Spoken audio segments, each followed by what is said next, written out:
Doctor Sujith Vijayapillai, അങ്ങേക്ക് 10 minute സംസാരിക്കാം. Sir, Shri M Vijin ചട്ടം 130 അനുസരിച്ച് ഇവിടെ അവതരിപ്പിച്ച ഉപക്ഷേപത്തെ ഞാൻ അനുകൂലിക്കുന്നു.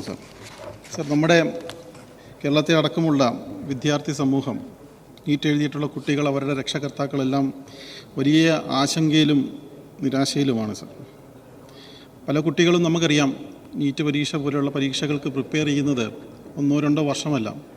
അവർ 5ാം ക്ലാസ്സിൽ തന്നെ വളരെ നേരത്തെ തന്നെ ഇതിൻ്റെ പ്രിപ്പറേഷൻ തുടങ്ങും. അച്ഛനമ്മമാരും അതിനോടൊപ്പം തയ്യാറെടുക്കുന്നതൊക്കെ നമുക്ക് നിത്യമായി കാണുന്ന കാഴ്ചകളാണ്. സർ, അവരെല്ലാം പലപ്പോഴും പല കുട്ടികളും 12 മുതൽ 18 മണിക്കൂറാണ് ഈ പരീക്ഷകൾക്ക് വേണ്ടി പ്രിപ്പയർ ചെയ്യുന്നത്. ചിലർ റിപ്പീറ്റർ ബാച്ചിൽ 1-2 വർഷങ്ങളൊക്കെ തുടർച്ചയായിട്ട് പ്രിപ്പയർ ചെയ്തതിന് ശേഷമാണ് ഇങ്ങനെയുള്ള പരീക്ഷകൾ എഴുതുന്നത്. അപ്പോൾ അവരെല്ലാം ആശങ്കയിലാക്കുന്ന ഒരു നടപടിയാണ് ഇപ്പോൾ ഉണ്ടായിരിക്കുന്നത്. സർ, നമ്മുടെ കേരളത്തിൽ വിദ്യാഭ്യാസ രംഗത്ത് വലിയ മാറ്റങ്ങളാണ് സംഭവിച്ചിരിക്കുന്നത്. സർ, അപ്പം പ്രത്യേകിച്ചും കുട്ടികൾക്ക് ആത്മവിശ്വാസം നൽകുന്ന രീതിയിലുള്ള പ്രവൃത്തികളുമായി നമ്മൾ കഴിഞ്ഞ ദിവസങ്ങളെല്ലാം ഇവിടെ ചർച്ച ചെയ്ത ക്യാമ്പസ് ഇൻഡസ്ട്രീസിനെ കുറിച്ച് പറയുന്നു. കുട്ടികൾക്ക് വിദ്യാഭ്യാസത്തിനോടൊപ്പം അവർക്ക് സർട്ടിഫിക്കറ്റ് മാത്രമായിട്ട് യൂണിവേഴ്സിറ്റികളിൽ നിന്ന് പോകാൻ പാടില്ല. അവർക്ക് നൈപുണികൾ ഉണ്ടാകണം, അവർക്ക് ആത്മവിശ്വാസം ഉണ്ടാകണം എന്നുള്ള രീതിയിലുള്ള പ്രവൃത്തികൾ നമ്മൾ ചെയ്യുന്നു. നഴ്സിംഗ് സ്റ്റുഡൻസിനടക്കം നോർക്കയുമായിട്ട് മറ്റ് ഏജൻസികളുമായിട്ട് സഹകരിച്ച് ഫോറിൻ ലാംഗ്വേജസ് പഠിപ്പിക്കുന്നു. നമ്മൾ ഫ്രഞ്ച് അടക്കം എവിടെയൊക്കെ സാധ്യതകളുണ്ടോ അവിടെയെല്ലാം ഈ നമ്മുടെ വിദ്യാർത്ഥികൾക്ക് കയറിപ്പറ്റുവാൻ സാധിക്കണം. ഇതിനുവേണ്ടി സമഗ്രമായിട്ടുള്ള സംഭാവനകളാണ് നമ്മുടെ കേരള സമൂഹം നൽകിക്കൊണ്ടിരിക്കുന്നത്. ഇപ്പോൾ ലോക കേരള സഭയിൽ കഴിഞ്ഞ ദിവസം ഞാൻ ബഹുമാനപ്പെട്ട ധനമന്ത്രി ബാലഗോപാൽ മിനിസ്റ്ററോടൊപ്പം തന്നെ നോളജ് എക്കോണമി മിഷൻ്റെ സെഷനിലായിരുന്നു പങ്കെടുത്തത്. അവിടെ നമ്മുടെ ഈ നാട്ടിൽ നിന്നും, നമ്മുടെ കേരള യൂണിവേഴ്സിറ്റി അടക്കമുള്ള യൂണിവേഴ്സിറ്റിയിൽ നിന്നും പഠിച്ചു പോയി പല സർവകലാശാലയിലും റിസർച്ച് ചെയ്യുന്ന, പല ഡിപ്പാർട്ട്മെൻറ്റുകളിലും ഹെഡായിട്ടിരിക്കുന്ന പല വ്യക്തികളും അവരുടെ അനുഭവങ്ങൾ പങ്കുവച്ചു. അവർ നമ്മുടെ യൂണിവേഴ്സിറ്റിയിൽ വന്നിട്ട് പല രീതിയിലും സഹകരിക്കുവാൻ തയ്യാറായി മുന്നോട്ട് വരികയാണ്. അങ്ങനെ ഉള്ള ഒരു സഹകരണമാണ് നമുക്ക് ഈ മേഖലയിൽ എല്ലാം ഉണ്ടാകേണ്ടത്. നമ്മുടെ വിദ്യാഭ്യാസ മേഖലയിൽ ഡിജിറ്റൽ യൂണിവേഴ്സിറ്റിയും അതിൻ്റേതായ പങ്ക് വഹിച്ചുകൊണ്ട് DWMS വഴി ലോകത്ത് എവിടെയൊക്കെ സാധ്യതയുണ്ടോ അതെല്ലാം നമ്മുടെ കുട്ടികളെ അറിയിച്ചുകൊണ്ടിരിക്കുന്ന ഒരു കാലഘട്ടമാണ്. സ്കൂൾ തലം മുതൽ നമ്മുടെ കുട്ടികൾക്ക് ഇങ്ങനെയുള്ള ഇൻഡസ്ട്രിയൽ അതുപോലെ എക്സ്പേർട്ടിൻ്റെ എക്സ്പോഷർ ഉണ്ടാകണം. അത് ഉണ്ടാകണം. പൊതുവിദ്യാഭ്യാസ മേഖലയിൽ നിന്ന് പല കുട്ടികളും നമുക്ക് അറിവുള്ളതാണ്. ഇപ്പോൾ തന്നെ അവർ ഇൻ്റർനാഷണൽ യൂണിവേഴ്സിറ്റികൾ ഫുൾ സ്കോളർഷിപ്പോടു കൂടി തന്നെ പരീക്ഷ ജയിച്ചുകൊണ്ട് തന്നെ അവർ മുന്നേറുന്ന കാഴ്ചയാണ് നാം കാണാൻ സാധിക്കുന്നത്. അപ്പോൾ അവർക്ക് ശരിക്കും ഈ പ്രൊഫഷണൽ കോഴ്സുകളിലേക്കൊക്കെ പോകുമ്പം നമുക്ക് കുറച്ച് ഓറിയൻറ്റേഷൻ കൊടുക്കേണ്ടതുണ്ട്. ശരിക്കും നാഷണൽ മെഡിക്കൽ കൗൺസിൽ ഒരു വെർട്ടിക്കൽ ഇൻ്റഗ്രേഷൻ എന്നൊരു പ്രോഗ്രാം നടത്തുന്നുണ്ട്. അവിടെ ഫസ്റ്റ് ഇയറായിട്ട് വരുന്ന കുട്ടികൾക്ക് എന്തിന് നിങ്ങൾ ഹാർട്ടിനെ കുറിച്ച് പഠിക്കണം. അപ്പോൾ അത് ഫസ്റ്റ് ഇയറിൽ വെറുതെ അനാട്ടമി മാത്രം പഠിക്കുന്നു, അതിൻ്റെ പ്രവർത്തനം ഫിസിയോളജി മാത്രം പഠിക്കുന്നു.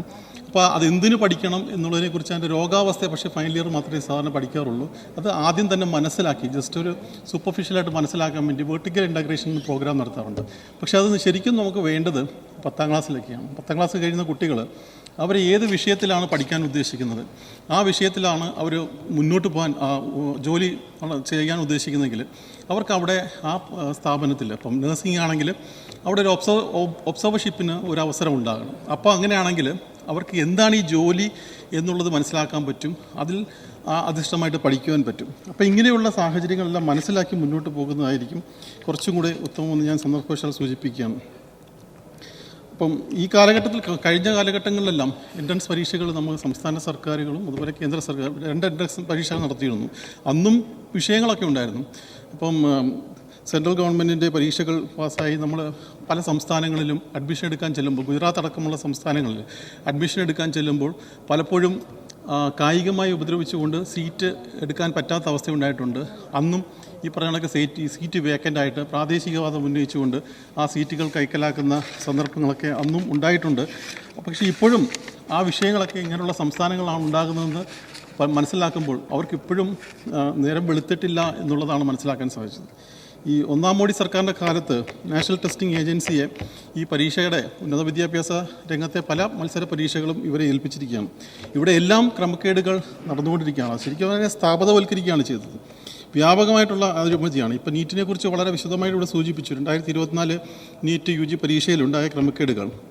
ഇതിൽ സീരിയൽ നമ്പർ 62 മുതൽ 69 വരെയുള്ള കുട്ടികൾ 6 പേർക്ക് ഫുൾ മാർക്കാണ്, 720 മാർക്കാണ്. പിന്നെയുള്ള 2 കുട്ടികൾക്ക് 718, 719 ഇങ്ങനെയുള്ള മാർക്കാണ്. ഈ 718ഉം 19നെ കുറിച്ചാണ് നേരത്തെ സൂചിപ്പിച്ചിരുന്നത്. ഒന്നുകിൽ 720 അല്ലെങ്കിൽ 716 ഒരു ക്വസ്റ്റ്യൻ അറ്റംപ്റ്റ് ചെയ്തില്ലെങ്കിൽ 4 മാർക്ക് കുറയുന്നു, അല്ലെങ്കിൽ റോങ് ക്വസ്റ്റ്യൻ ആണെങ്കിൽ 715 വരുന്നു. ഇങ്ങനെയുള്ള സാഹചര്യമാണ് ഉണ്ടാകുന്നത്. പക്ഷേ ഇവിടെ അവർ അതിന് പിന്നീട് നൽകിയ വിശദീകരണം അത് ഗ്രേസ് മാർക്ക് നൽകിയതാണ് എന്നാണ് പറഞ്ഞത്. ഇത് ഇങ്ങനെ സംഭവിക്കുമ്പോൾ എന്താണ് സംഭവിക്കുന്നത്? ശരിക്കും പറഞ്ഞാൽ മുൻ വർഷങ്ങളിൽ 2 പേർക്കാണ് 720 കിട്ടിയിരുന്നത്. അതിന് മുമ്പത്തെ വർഷം 715 ഫസ്റ്റ് റാങ്കുകാരായിട്ടുള്ള 3 പേർക്ക് കിട്ടിയത്. ഇപ്പോൾ ഈ 720 67 പേർക്കാണ് കിട്ടിയിരിക്കുന്നത്. മൊത്തത്തിൽ എടുക്കുമ്പോൾ ഇതിൻ്റെ ഒരു ആഘാതം എവിടെയാണ് വരുന്നതെന്ന് ചോദിച്ചാൽ, മുൻ വർഷങ്ങളിൽ ഒരു 700 മാർക്ക് കിട്ടുന്ന ഒരു കുട്ടിക്ക് റാങ്ക് കിട്ടുന്ന ഏകദേശം 324, 325 എന്നാണെങ്കിൽ ഈ വർഷം 700 മാർക്ക് കിട്ടുന്ന ഒരു കുട്ടിക്ക് റാങ്ക് ഏതാണ്ട് 2000-നടുത്താണ് കിട്ടുന്നത്. അപ്പം നിരവധി കുട്ടികൾക്ക് ഹൈസ്കോർ, നേരത്തെ ശ്രീ എസ് സലാം സൂചിപ്പിച്ച കണക്ക് 638 കിട്ടുന്ന ഒരു മാർക്ക് കിട്ടുന്ന കുട്ടിക്ക് പ്രെഡിക്റ്റ് ചെയ്യാൻ പറ്റത്തില്ല അതിൻ്റെ റാങ്ക്. അതിന് ഉദ്ദേശിക്കുന്ന MBBS ആണെങ്കിൽ കിട്ടുമോ എന്ന് പോലും പറയാൻ പറ്റാത്തൊരവസ്ഥയിലേക്ക് കാര്യങ്ങൾ ചെന്നിരിക്കുകയാണ്. അപ്പോൾ ഇത്രത്തോളം വികലമായ ഒരു പരീക്ഷ നടത്തിയത് national NTA national testing academy agency ഇവർ ശരിക്കും പൊതുമധ്യത്തിൽ ഈ പരീക്ഷയുടെ വിശ്വാസത്തെ തന്നെ ഇല്ലാതാക്കിയിരിക്കുകയാണ്. ഇതുപോലെ 24 ലക്ഷം കുട്ടികളുടെ ഭാവിയാണ് ശരിക്കും പറഞ്ഞ ഇവർ അനിശ്ചിതത്തിലാക്കിയിരിക്കുന്നത്. സൂചിപ്പിക്കേണ്ടായി MBBSനാണെങ്കിൽ ഏകദേശം 1.5 ലക്ഷം കുട്ടികൾക്കാണ് സാധ്യതയുള്ളത്. നമ്മൾ മനസ്സിലാക്കേണ്ടത് ഇവരെല്ലാം ഹൈ പ്രഷറിലാണ് ഈ പറഞ്ഞ കണക്ക് പ്രിപ്പറേഷൻ ചെയ്തതും. ഇവിടെയുള്ള സീറ്റുകളുടെ കാര്യത്തെക്കുറിച്ച് സൂചിപ്പിക്കേണ്ടത് പ്രീമിയർ ഇൻസ്റ്റിറ്റ്യൂട്ട് വളരെ കുറവാണ്. നമുക്കിവിടെ ഒരു എയിംസ് നമ്മുടെ കേരളത്തിൽ ഒരു എയിംസ് എന്നുള്ള ആഗ്രഹം ഇപ്പോഴും അങ്ങനെ തന്നെ നിൽക്കുകയാണ്. ഇങ്ങനെയുള്ള പ്രീമിയർ ഇൻസ്റ്റിറ്റ്യൂട്ട് തുടങ്ങുവാനൊന്നും ഈ ഗവൺമെൻറ്റുകൾ തയ്യാറാകുന്നില്ല. സീറ്റുകളുടെ എണ്ണത്തിലും കാര്യമായിട്ടുള്ള വർധനകളില്ല. അങ്ങനെ ഹൈ പ്രഷറിൽ കുട്ടികൾ പ്രിപ്പയർ ചെയ്യുമ്പോഴാണ് ഇങ്ങനെയുള്ള വിഷയങ്ങൾ വരുന്നത്. അപ്പോൾ ഇത് പൂർണ്ണമായിട്ട് അട്ടിമറിക്കപ്പെട്ടു എന്നുള്ള കാര്യത്തിൽ യാതൊരു തർക്കവുമില്ല. എൻ്റെ നാളിതുവരെയുള്ള അവരുടെ മറുപടികൾ കേൾക്കുമ്പോൾ അറിയാം. അപ്പോൾ ആദ്യം തന്നെ ഈ പരീക്ഷ രജിസ്ട്രേഷന് വേണ്ടിയിട്ട് 3 വട്ടമാണ് ഇവർ രജിസ്ട്രേഷൻ മാറ്റിവെച്ചത്. അവസാനം മാറ്റിവെച്ച് വെറും 15 പേർക്ക് വേണ്ടിയിട്ടാണ് ഏപ്രിൽ 15 എന്ന ഡേറ്റിലേക്ക് ഈ രജിസ്ട്രേഷൻ ഡേറ്റ് നീട്ടിക്കൊടുത്തത്. പോയ വർഷം അതുപോലെ തന്നെ പോയ വർഷങ്ങളിലെല്ലാം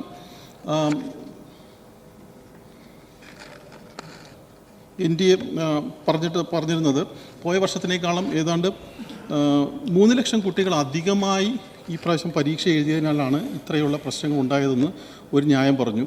അതുകൂടാതെ ചോദ്യപേപ്പർ വളരെ എളുപ്പമായിരുന്നു എന്ന് പറയുന്നു. പക്ഷേ വിദ്യാർത്ഥികളും അതുപോലെ എക്സ്പേർട്ട് ടീച്ചേഴ്സും പറഞ്ഞു അങ്ങനെയല്ല, ചോദ്യപേപ്പർ ടഫ് തന്നെയായിരുന്നു. ഇതെല്ലാം തെറ്റാണ്. അവർ എക്സ്പ്ലനേഷൻ പറയുന്ന ഓരോ കാര്യങ്ങളും തെറ്റാണ്. പിന്നീട് പറഞ്ഞു ഗ്രേസ് മാർക്ക് കൊടുത്തതിനാണ്.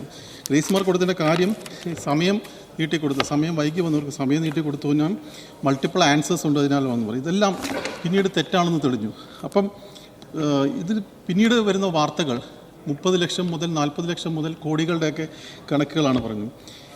എന്ത് തന്നെയാണെങ്കിലും ഇത് പൊതുമധ്യത്തിൽ വിശ്വാസ്യത വീണ്ടെടുക്കേണ്ട ആവശ്യമുണ്ട്. അപ്പം അതിനു വേണ്ടിയിട്ട് സമഗ്രമായിട്ടുള്ള സമരമുറകൾ ഇപ്പോൾ യുവജന പ്രസ്ഥാനങ്ങളുടെ ഭാഗത്തുനിന്ന് വരുന്നു. ബഹുമാനപ്പെട്ട ഉന്നത വിദ്യാഭ്യാസ മന്ത്രി ധർമ്മേന്ദ്ര പ്രധാൻ രാജിവെച്ചിട്ടുള്ള അതുപോലെയുള്ള നടപടികളുമായി മുന്നോട്ട് പോകണം. എന്നിട്ട് വലിയ സമഗ്ര അന്വേഷണം നടത്തണം. നെറ്റിൻ്റെ കാര്യത്തിലും ഇത് തന്നെ സംഭവിച്ചു. നെറ്റ് പരീക്ഷയിലും അതായത് അസിസ്റ്റൻറ്റ് പ്രൊഫസർ അല്ലെങ്കിൽ പോസ്റ്റ് ഫെലോഷിപ്പ് തുടങ്ങിയ തസ്തികകളിലേക്കുള്ള പരീക്ഷകളിലും ക്വസ്റ്റ്യൻ ലീക്കായി അങ്ങനെ ക്യാൻസൽ ചെയ്യേണ്ടത്. നേരത്തെ വ്യാപത്തെക്കുറിച്ച് നമുക്കറിയാം. മധ്യപ്രദേശിൽ ഇതിനു മുമ്പായിട്ട് വ്യാപകമായിട്ടുള്ള അഴിമതി നടന്നത്. അന്നും കുട്ടികളുടെ ഭാവി തുലച്ചു. ഇത് നിരന്തരമായിട്ടുണ്ടായിക്കൊണ്ടിരിക്കുക. ഇപ്പോൾ ഇലക്ട്രൽ ബോണ്ടിൻ്റെ കാര്യം പറഞ്ഞു. സ്റ്റോക്ക് എക്സ്ചേഞ്ചിൽ ഇടപെടുന്ന ഒരു പ്രധാനമന്ത്രി, നമ്മുടെ നാട്ടിൽ സ്റ്റോക്ക് എക്സ്ചേഞ്ചിൻ്റെ ട്രേഡ് വ്യാപാരം ഇടപെടുന്ന ഒരു പ്രധാനമന്ത്രിയൊക്കെ നമ്മൾ ചിന്തിച്ചിട്ട് പോലുമില്ല. ഇന്നിപ്പോൾ അതെല്ലാം പ്രത്യക്ഷത്തിൽ കണ്ടുകൊണ്ടിരിക്കുക. അപ്പോൾ അഴിമതി സ്ഥാപനവൽക്കരിക്കുക എന്നുള്ള അജണ്ടയുമായിട്ട് BJP ഗവൺമെൻറ് മുന്നോട്ട് പോയിക്കൊണ്ടിരിക്കുകയാണ്. വിറ്റ് രാജ്യത്തിൻ്റെ മുഴുവൻ വിൽക്കാവുന്നതെല്ലാം വിറ്റു. ഇപ്പോൾ കുട്ടികളുടെ ചോദ്യപേപ്പറും അവരുടെ അഡ്മിഷൻസുകളും വിറ്റ് കാശാക്കുന്ന ഒരു നിലപാടിലേക്ക് പോകുന്ന നിലപാടിലേക്ക് പോകുന്ന ഈ കേന്ദ്ര ഭരണത്തിനെതിരെ പൊതുജന രോക്ഷം ഉണ്ടാകണം. അതിന് മാധ്യമങ്ങളും മതേതര ജനാധിപത്യ വിശ്വാസികളും ഒരുമിച്ച് നിന്നുകൊണ്ട് ഇത് പൊതുമധ്യത്തിൽ കൊണ്ടുവരിക, ഉയർത്തിപ്പിടിക്കുക എന്നുള്ള അനിവാര്യതയ്ക്ക് വേണ്ടിയിട്ട് ഒരിക്കൽ കൂടി ഈ പ്രമേയത്തെ ഞാൻ പിന്താങ്ങുന്നു.